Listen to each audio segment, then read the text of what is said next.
भारत के संविधान को तहस नहस करने वाले कोई और नहीं, कांग्रेस पार्टी और गांधी परिवार रहा है।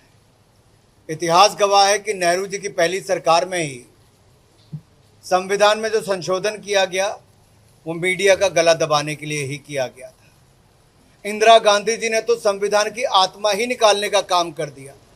वो कॉन्स्टिट्यूशन ऑफ इंडिया नहीं, कॉन्स्टिट्यूशन ऑफ इंदिरा कहा गया उसको।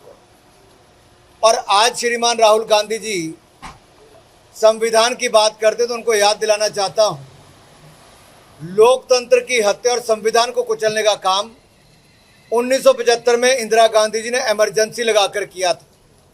और जो लाल किताब वो हाथ में लेकर घूमते हैं, जिसको संविधान वो कहते हैं, उसके प्रीफेस और फॉरवर्ड यानी कि उसकी प्रस्तावना में कहा गया है कि अगर भारत को और भारत के लोकतंत्र को किसी ने बचाया और भारतीयों को बचाया तो बाबा साहब अंबेडकर के संविधान ने बचाया। लेकिन उन्हीं बाबा साहब अंबेडकर को कुचलने का काम भी कांग्रेस पार्टी ने किया था, सत्ता से बाहर करने का, चुनाव हरवाने का, बेइज्जत करने का और हर तरह से अपमानित करने का। और ये इस परिवार और पार्टी की पुरानी आदत रही है कि आरएसएस को गाली निकाल दो, अपशब्द बोल दो। इतिहास गवाह है कि राष्ट्र निर्माण में, राष्ट्र की सेवा में राष्ट्रीय स्वयंसेवक संघ के जो सदस्य हैं, स्वयंसेवक हैं, उन्होंने अपना पूरा जीवन समर्पित कर दिया देश के लिए। वो अपना बहुत अच्छा करियर बना सकते थे, लेकिन देश के लिए समर्पण भाव उनका देखना चाहिए।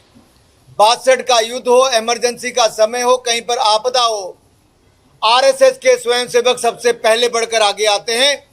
लेकिन राहुल गांधी जी विदेश में पाए जाते हैं। क्या यही काम रह गया है?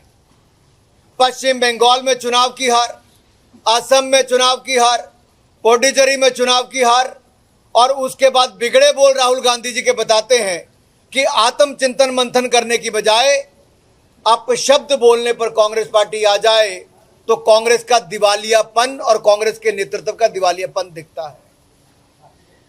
कभी ईवीएम पे ठीकरा, कभी इलेक्शन कमीशन पे ठीकरा, कभी जनता पे ठीकरा फोड़ना।